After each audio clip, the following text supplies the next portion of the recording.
은혜 받으시기 바랍니다. 네, 특성이 참 은혜롭습니다. 예. 반주 없이 아카펠라로 이렇게 아무나 할 수 있는 게 아닙니다. 베드로전서 이 말씀은 제가 계속 말씀을 드리지만 베드로전서는 고난주에 있는 성도들을 향한 위로와 소망의 말씀이 되겠습니다. 지금은 사실 한국 교회는 핍박이 없고 고난이 없습니다. 그런데 초대교회 당시만 해도 예수님을 믿는다는 것은 자신의 생활을 다 포기를 해야 되고 어떻게 보면은 자기 목숨까지도 내어놓아야 됩니다. 그래서 서머나 교회에 주님께서 하신 말씀이 뭡니까? 죽도록 충성하라. 이 말이 죽을 힘을 다해 충성하라 그런 뜻이 아니고 충성하다가 죽음의 순간이 오면 그때에도 살려고 하지 말고 죽음의 길을 걸어가라. 그만큼 예수 믿는 게 힘들었단 말이에요. 그런 성도들 향해서 오늘 주님께서 위로의 말씀을 주시는데 특별히 우리 1절을 같이 한번 읽어보겠습니다. 시작. 그리스도께서 이미 육체의 고난을 받으셨으니 너희도 같은 마음으로 갑옷을 삼으라. 이는 육체의 고난을 받은 자는 죄를 거쳤음이니. 사람들 가운데 고난을 원하는 사람은 아무도 없을 겁니다. 다들 고난이 없는 삶을 원하지만은 살아가는 것 자체가 고난의 연속입니다. 그래서 불교에도 말하잖아요. 인생을 불교에서는 뭐라 말하냐면 고해라 말하거든요. 고난의 바다다. 불교의 진리가 아니고 사실은 성경의 진리입니다. 야고보서 1장에 뭐라고 이야기하냐면 너희가 여러 가지 시험을 만나거든 기쁘게 여기라. 시험이 한두 개가 아니에요.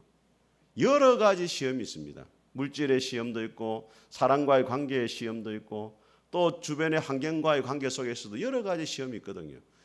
그럼 고난을 왜 주시느냐? 나중에 구체적으로 살펴보겠지만은 C.S. 루이스가 그런 말을 했습니다. 따라해 볼까요? 고난은 하나님의 메가폰이다. 메가폰 큰 소리로 소리 지를 때 쓰는 거 있잖아요. 평범한 날에는 하나님의 소리를 귀 기울이지 않는다는 거예요, 사람들이. 고난이 찾아오면은 누가 앞에 엎드립니까? 하나님 앞에 엎드리면은 그때 뭐가 들리냐면 하나님의 음성이 들리는 거예요. 그래서 고난은 하나님이 사용하시는 메가폰이다. 그렇게 이야기합니다. 예수님께서도 제 아들이 하신 말씀이 뭐냐면 나를 따라오려거든 자기를 부인하고 자기 십자가를 지고 나를 따라야 된다. 예수님 믿는 것 자체가 더 힘든 일이에요. 우리가 전도할 때는 뭐라고 하냐면 사실 약간 거짓말하는 거예요. 예수님 믿으면 너무 좋습니다. 너무 좋기는 좋은데 뭐 그게 여러 가지 의미가 들어가 있는 거지. 사실 깊이 들어가면 예수님 믿으면 고난이 찾아옵니다. 이걸 먼저 말해야 돼요. 맞아요, 안 맞아요? 예수님 믿는 것 자체가 고난이에요. 세상 가운데 믿음을 지키며 살아가는 자체가 힘든 일입니다. 물론 이제 여러 가지 포함돼가 결국에는 우리가 이제 나중에 죽으면 어디 갑니까? 천국 가니까 예수님 믿으면 훨씬 좋은 거죠. 그런데 이 땅을 살아가는 데 있어서는 고난이 있어요. 왜? 이 세상 모든 사람들이 다 예수님 믿는 게 아니잖아요. 제가 지난주에도 말씀드렸지만 세상은 누구의 후손입니까? 벌써 그렇지, 뱀의 후손이잖아요. 우리는 여자의 후손이잖아요. 숫자적으로 하면 누가 더 많습니까? 뱀의 후손이 훨씬 많죠. 김해만 해도 예수 믿는 사람들 인구가 10%가 안 됩니다. 김해 인구가 55만 정도 되잖아요. 그럼 10%면 얼마네요? 5만이잖아요. 그럼 나중에 50만은 예수님 안 믿는 사람. 그 가운데 살아가는 것 자체가 힘든 일이란 말이에요. 빌립보서 1장에 바울도 말합니다. 주님께서 우리에게 은혜를 주신 것은 그를 믿을 뿐 아니라 고난도 함께 받기 위함이라. 예수님 믿는 것 자체가 뭘 받도록 하기 위해서요? 고난을 받도록 하기 위해서요. 베드로 사도도 2장에 뭐라 말하냐면 그리스도께서도 고난을 받아서 본을 끼쳐서 우리도 그 고난에 참여하도록 하기 위해서이다. 이렇게 말해요. 그럼 구체적으로 왜 고난을 주시느냐? 1절을 다시 한번 읽어보겠습니다. 시작. 그리스도께서 이미 육체의 고난을 받으셨으니 너희도 같은 마음으로 갑옷을 삼으라. 이는 육체의 고난을 받은 자는 죄를 거쳤습니다. 고난이 와야 사람이 뭘 버린다고요? 죄를 버립니다. 저희 형님이 이전에 뭐 술도 많이 먹고 담배도 많이 피우고 이랬는데 저희 지난번 말씀드린 저희 아버지가 61세에 한갑잔치하고 그해 7월 달에 돌아가셨거든요. 2월 달에 한갑잔치하고 7월 달에 돌아가셨단 말이에요. 저희 형님이 딱 아버지 나이 되니까 위암이 딱 걸리는 거예요. 갑자기 여가 아프다 이러더만 건강검진을 계속 안 했대요. 아프다 이래가지고 병원에 딱 갔는데 이제 큰 병원 가보래 가니까 이제 암이 온 거예요. 그래가지고 위를 거의 다 절개 수술해가지고 이래 다 수술했죠. 수술하는 순간에 어떤 일이 발생했느냐? 술도 끊고 담배도 끊어. 왜? 살아야 되니까. 고난이 찾아오니까 그동안 못 버렸던 것을 한순간에 딱 버려버리는 거예요. 남자분들은 아실 겁니다. 여자분들은 잘 모르실 거예요. 여자분들은 술 많이 드시는 분 있습니까?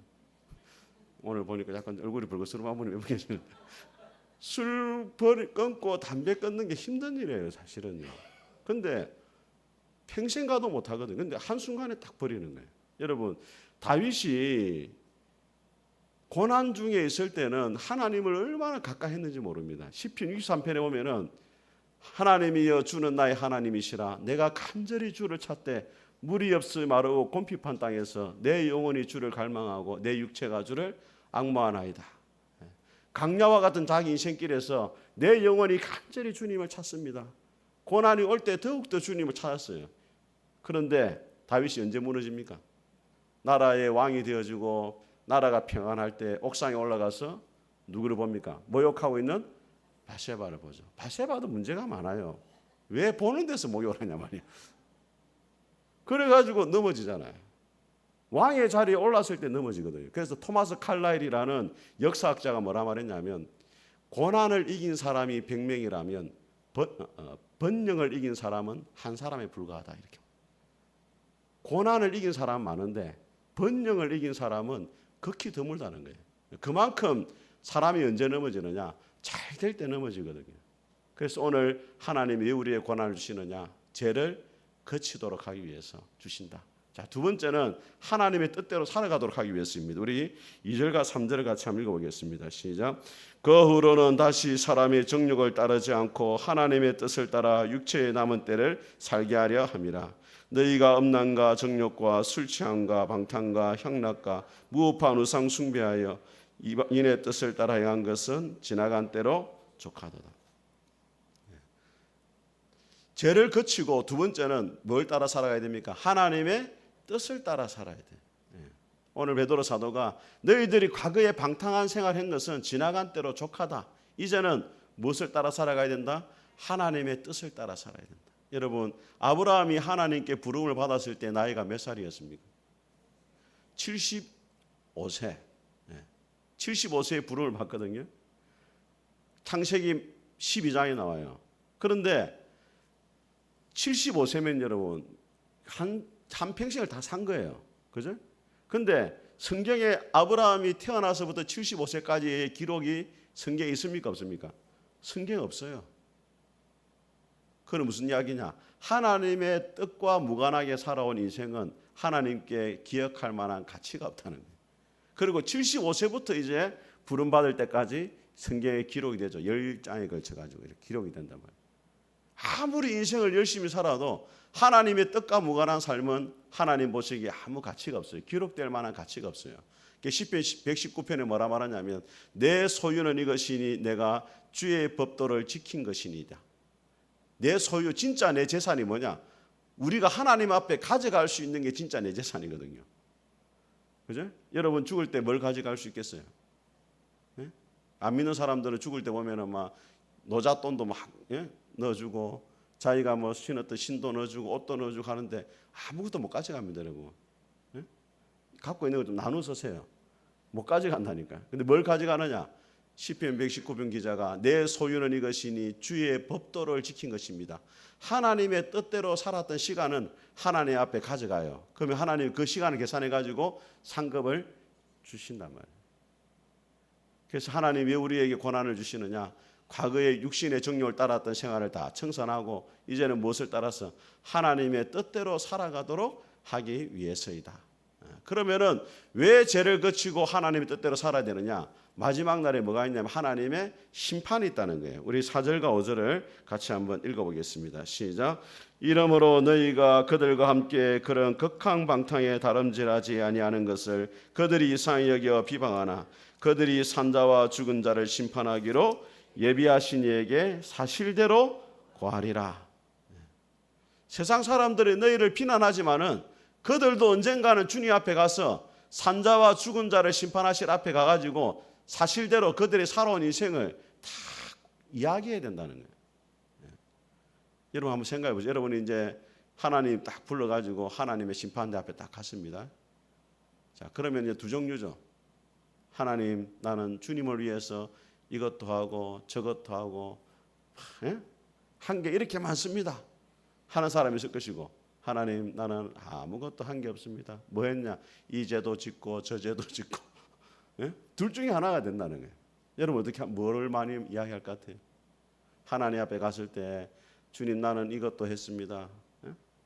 오늘 우리 러시아 목장, 러시아 선교사님을 위해서 선교원금도 보내고, 선교사님 오면 밥도 한번 사주고, 또 목장에 그 아이들 돕기도 하고, 또 직장 생활할 때 누구한테 또 섬기고 막 이런 걸 계속 이야기할 수 있는 게 많으면 얼마나 좋겠어요. 여러분 히스기야가 병들어 죽게 되었을 때 하나님 앞에 기도하잖아요. 뭐라 기도합니까? 하나님, 지난날 내 인생을 기억해 달라 이라거든요. 그 말은 무슨 말이에요? 내가 하나님 앞에 얼마나 열심히 살았는지 하나님 아시잖아요. 네 열심히 살았으니까 이걸 생각해서라도 좀 봐달라 이거예요. 그런 기도할 수 있으면 얼마나 좋은 기도입니까, 여러분? 내가 이 정도 하나님에 살았잖아요. 내가 이만큼 했으면 할 만큼 했는데 하나님 좀 봐주시고 좀 더 살게 해달라. 그죠? 그러면 하나님도 아이고 그래 지금까지 열심히 살았으니까 앞으로도 히스기야 살아있는 게 하나님 나라에 덕이 되니까 좀 더 살려주면 좋겠다 이렇게 되겠죠. 근데 대부분의 사람들이 그런 말을 자신 있게 할 수 있어요, 없어요? 못합니다. 하나님 나 이 정도 살았더니 네가 한 게 뭐가 있다고. 한 게 없으니까 좀 살려주세요. 아니, 앞으로 좀 더 잘하겠습니다. 이런 말은 우리가 할 수 있겠지만은 힘들단 말이에요. 그러니까 오늘 베드로 사도하는 말이 언젠가는 주님 앞에 다 이야기한다는. 베드로가 하고 싶은 말이 뭐냐면 이 세상의 삶이 끝이 아니고 죽음 후에도 하나님의 심판이 있으니까 심판을 기억하고 살아라. 자, 6절도 같이 한번 읽어보겠습니다. 시작. 이를 위하여 죽은 자들에게도 복음이 전파되었으니 이는 육체로는 사람으로 심판을 받으나 영으로는 하나님을 따라 살게 하려 함이라. 자, 이 말씀은 아주 신학적으로 논란이 되는 말씀입니다. 죽은 자에도 복음이 전파되었다 이렇게 말하잖아요. 이것을 두고서 어떤 사람이 이렇게 해석합니다. 한 번 죽은 사람들에게도 다시 복음이 증거되어진다. 가톨릭에서 말하는 연옥과 같이. 어떻게 생각합니까? 죽은 사람에게 다시 복음이 증거되고 다시 예수 믿을 기회가 있습니까? 없습니까? 없어요. 그럼 이것은 뭘 말하느냐? 죽은 자들에게도 복음이 전파되었다 이 말은 예수님 믿고 죽은 자들, 그들도 과거에 뭘 들었다? 복음을 들었다 이 말이에요. 그 이유가 뭐냐? 육체로는 심판을 받지만 육체로는 고난을 겪고 때로는 핍박을 받고 순교를 당해서 죽음을 경험하겠지만은 복음을 들었으니까 죽은 이후에는 누구와 함께 있습니까? 하나님과 함께 있도록 하기 위해서이다. 그래서 그들에게 뭐가 증거됐다? 복음이 전파되어졌다. 그걸 이야기를 하는 겁니다. 베드로가 말하고 싶은 요지는 뭐냐? 죽은 다음에 누구와 함께 가는 삶을 살아가야 된다. 하나님과 함께 가는 삶을 살도록 믿음에 굳게 서십시오. 고난 중에도 흔들리지 마시고 죄를 그치고 하나님의 뜻대로 살기를 원합니다. 그걸 말하고 싶은 거예요. 이어서 베드로 사도가 마지막 때 해야 될 세 가지를 언급합니다. 자, 우리 7절을 같이 한번 여러분 읽어보겠습니다. 시작.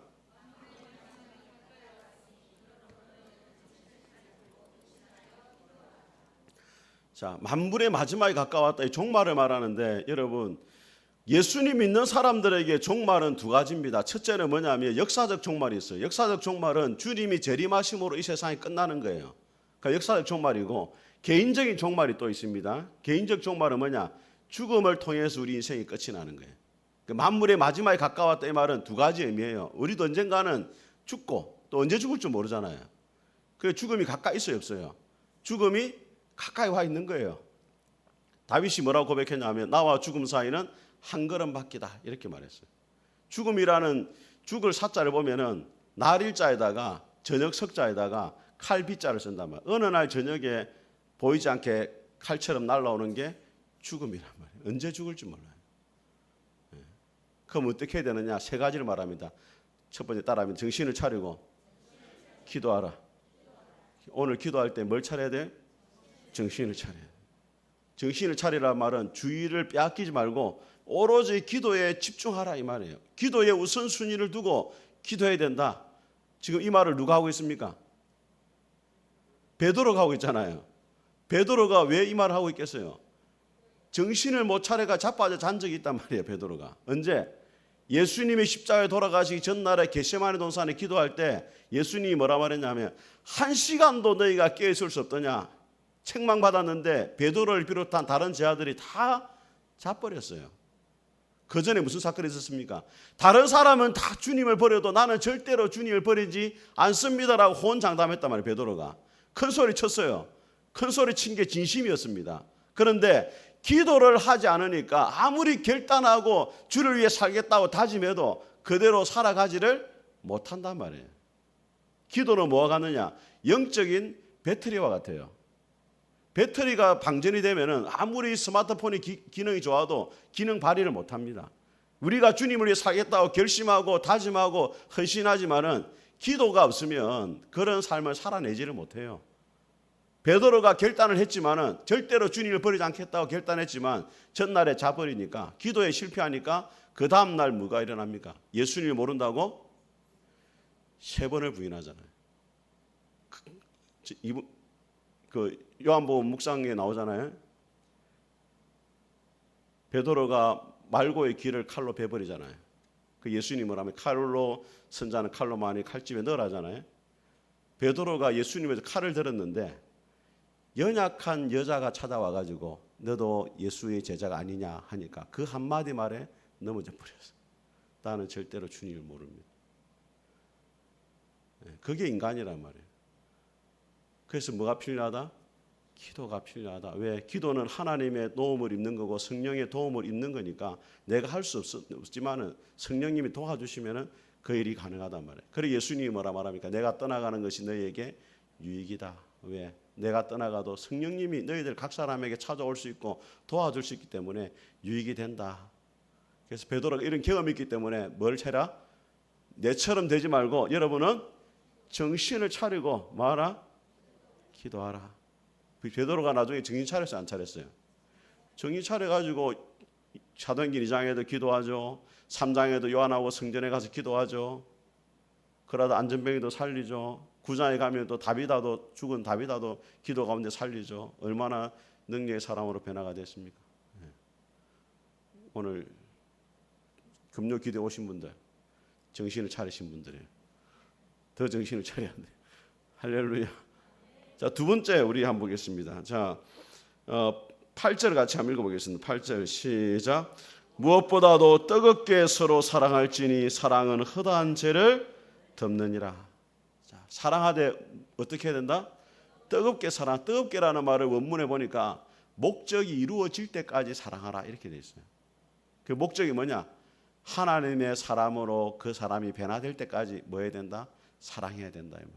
여러분 예수님의 제자들이 예수님을 다 부인했잖아요. 다 배신하고 떠났잖아요. 그런데도 어떻게 그들이 나중에 회복이 됩니까? 요한복음 13장에 말씀합니다. 예수께서 세상에 있는 자기 사람을 사랑하시되 끝까지 사랑하셨다. 사람의 사랑은 한계가 있어요. 그런데 예수님의 사랑은 변함이 없어요. 자기를 배신하고 다 떠나갔지만은 예수님이 갈릴리 바다에 찾아가셔가지고 불 피워놓고 생선도 주시고 떡도 주시고 베드로에게 네가 나를 사랑하느냐 물으시고 다시 회복시켜 주시잖아요. 그러니까 끝까지 사랑한 그 사랑이 감동이 돼가지고 제자들이 나중에 변화가 되잖아요. 그 베드로가 오늘 사랑을 뭐라고 정의하냐면 따라합니다. 사랑은 허다한 죄를 덮느니라. 이걸 누가 말했다고요? 다 지 경험에서 나온 거예요. 지가 지은 죄가 많거든. 근데 주님이 뭐라 말했냐면 죄를 안 물었어요. 네가 왜 나를 부인했냐 안 물었단 말이에요. 죄를 다 덮어줬어요. 사랑이 뭐냐? 허물을 덮어주는 거예요. 여러분 우리가 눈을 왜 좋아합니까? 우리 지금 우리 그 아들 여러분 강원도에 좀 관심을 가지세요. 강원도 날씨에도 관심을 가지고 우리 좀 기도하기 위해서 전화 왔어요. 5시간 동안 눈을 치웠다더라고. 눈이 얼마나 많이 왔는지. 예. 눈이 오면은 세상에 있는 더러운 것들이 다 덮이잖아요. 그죠? 그러니까 세상이 다 아름답게 보이잖아요. 산도 아름답고 들판도 아름답고 쓰레기들이 다 덮이잖아요. 사랑은 뭐 같냐? 흰 눈과 같아요. 예. 흰 눈과 같이 여러분이 다 덮어줘야 돼. 예? 다 덮어주고 못해도 덮어주고. 예. 우리가 왜 부모님의 사랑에 감동합니까? 부모님이 다 허물을 덮어줬잖아요. 예. 여러분 옛날에 어릴 때 나쁜 짓 한 거 다 알고 있어요. 영어 사전 산다고 돈 달라 하고 콘사이즈 산다고 돈 달라 하고 딕셔너리 산다고 돈 달라 하고 그래서 부모님 다 알고 있단 말이에요. 그래서 쏘아주잖아요. 그러니까 큰 사람이 되는 거지. 너무 똑똑한 부모 밑에 있으면 애들이 잘 안 돼요. 예. 사랑은 뭐다? 허다한 허물을 덮어주는 거다. 그래서 제가 말씀드리지만은 교회는 검사가 많으면 안 되고 뭐가 많아야 돼요? 변호사들이 많아야 돼요. 옆에 사람을 비난하고 정죄할 때도 아니다. 우리 집사님, 우리 권사님은 그런 분이 아니다. 우리 목사님은 그런 분이 아니다. 목사님 눈을 봐라. 얼마나 목사님이 눈이 커노. 눈물이 많고 마음이 약한 분이다. 예, 말은 함부로 좀 세게 할 때가 있지만은 예, 우리 집사람 지난번에 하더니 당신 말을 막 그렇게 하면 안 된다. 당신은 얼굴이 무섭기 때문에 말까지 그러면 진짜 큰일 난다. 그래서 예. 할렐루야. 자, 우리 9절과 10절 같이 한번 읽어보겠습니다. 시작. 서로 대접하기를 원망 없이 하고 각각 은사를 받은 대로 하나님의 여러 가지 은혜를 맡은 선한 청지기까지 서로 봉사하라. 자, 그다음 세 번째는 뭐냐면 첫째는 기도 열심히 하고 두 번째는 서로 사랑하고 세 번째는 서로 대접하고 봉사해라. 자, 대접한다는 말이 무슨 의미냐면 그 당시에는 순회 전도자들이 많았어요. 순회하면서 복음을 전하는 사람들. 불시에 교회를 찾아오고 가정을 찾아온단 말이에요. 그 사람들을 뭐 해라? 잘 대접해라. 근데 뭐 하지 말고 원망을 하지 마라 말이에요. 여러분 교회를 섬길 때도 뭐가 없어야 돼요? 원망이 없어야 돼요. 내가 누구 때문에 이 고생을 해야 되나? 응? 원망하면 안 돼요. 원망. 여러분 예수님이 십자가 지실 때 어떻게 했습니까? 원망해서 안 했어요. 내가 누구 때문에 아버지 이 고생을 해야 됩니까? 원망했으면 감동이 없죠. 예수님은 어린 양과 같이 말도 없이 도살장으로 끌려가시는 양처럼 그렇게 십자가를 지셨잖아요. 아무 말씀 없이 원망 없이 봉사했잖아요. 섬겼잖아요. 하나님을 섬길 때 원망이 없이 해야 되고 각양 은사를 받은 대로 여러분이 잘하는 거 있단 말이에요. 은사가 발견할 수 있는 방법이 세 가지라 이야기해요. 첫째는 뭐냐면 내가 남들보다 잘하는 게 있어요. 그죠? 여러분 다 잘하는 게 있죠. 예, 저는 찬양을 못하죠. 예, 잘하는 게 있단 말이에요. 두 번째가 뭐냐면 문제가 보이는 사람이 있습니다. 문제가 보이는 사람. 교회에 예를 들어서 찬양대 찬양을 하는데 뭐가 좀 안 맞다. 이게 눈에 보인다. 그 말은 그 사람에게는 조금이라도 뭐가 있는 사람이에요. 찬양의 은사가 있어요. 저는 우리 찬양팀 할 때마다 은혜를 받아요. 예? 왜? 안 보여요 저는. 그러니까 어떻게 불러도 은혜가 되고 예, 다 감사가 되고 그 말은 찬양의 은사가 없다는 이야기죠. 예. 서울에 저하고 이름이 같은 박영선 목사님이 있습니다. 예, 한국에서 강해 설교를 제일 잘하는 분 가운데 한 분인데 이분이 왜 목사가 됐느냐? 자기 교회 목사님 말씀이 너무 은혜가 안 되더래. 내가 해도 저보다 잘하겠다. 그래가 자기가 목사가 됐어요. 그게 바로 은사입니다. 은사. 세 번째는 뭐냐면 열매가 있어야 돼요. 찬양의 은사가 있는 사람은 듣는 사람의 은혜가 있겠죠. 요리를 잘하는 사람은 어떻게 돼요? 밥이 맛있겠죠. 그죠? 그런 열매가 나타나야 되죠. 우리끼리 하는 이야기인데 방송 나가면 안 되는데 우리 막내 누님이 있습니다. 뭐라고 하면 저보고 우리 애는 입이 짧다 이러더라고. 우리 집에 와서 먹었는데 너무 잘 먹는 거야. 입이 짧은 게 아니고 지가 요리를 못하는 거였어. 그걸 몰랐어요. 자기가 누님이 그걸 모르는 거야. 자기가 요리를 못하니까 애가 맛이 없어요. 안 먹은 거지. 애가 입이 짧은 게 아니었어요. 너무 우리 집 와서 잘 먹고 잘 지내더라고. 그 자기를 잘 모르는 거지. 요리를 못한다는 거예요. 예. 은사는 뭐가 나타나야 돼? 열매가 나타나야 된다. 우리 마지막으로 11절 같이 읽습니다. 시작. 만일 누가 말하려면 하나님의 말씀을 하는 것 같이 하고 누가 봉사하려면 하나님이 공급하시는 힘으로 하는 것 같이 하라. 이는 범사의 예수 그리스도로 말미암아 하나님의 영광을 받으시게 하려 함이니 그에게 영광과 권능이 세세에 무궁하도록 있느니라. 아멘.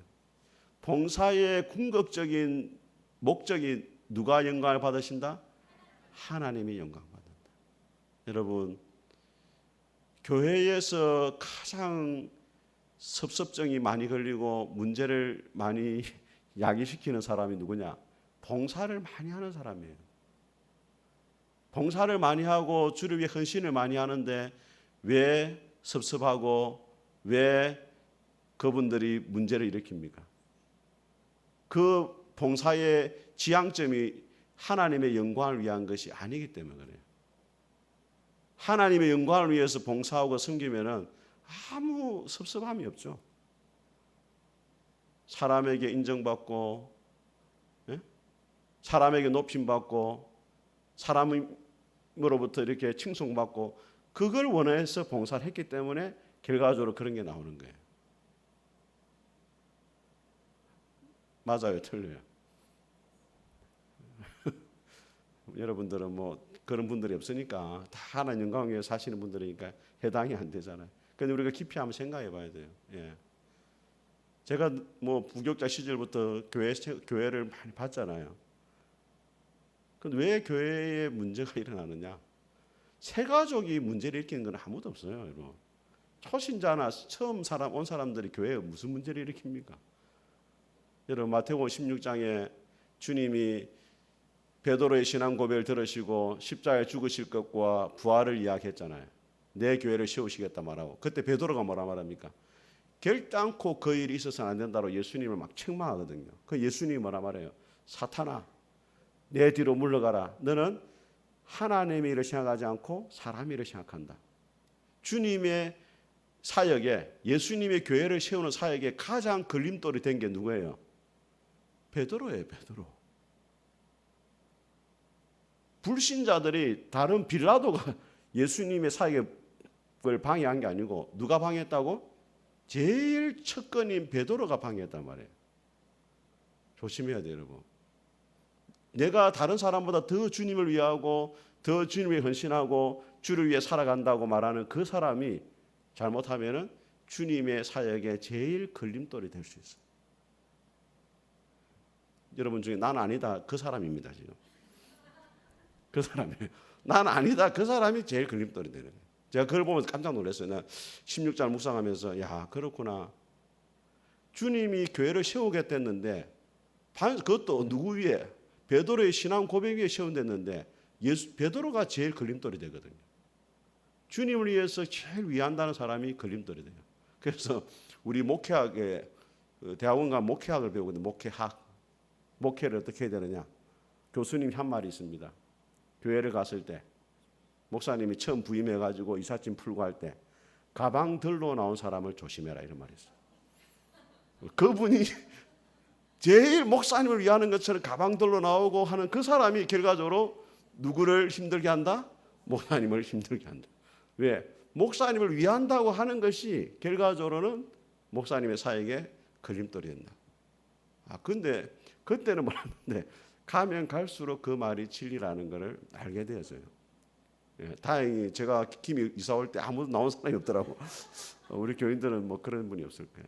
예, 저는 여러분들이 하나님 영광을 위해 살아갈 수 있기를 주의 이름으로 축복합니다. 우리 같이 한번 찬송하겠습니다. 주님 나를 부르셨으니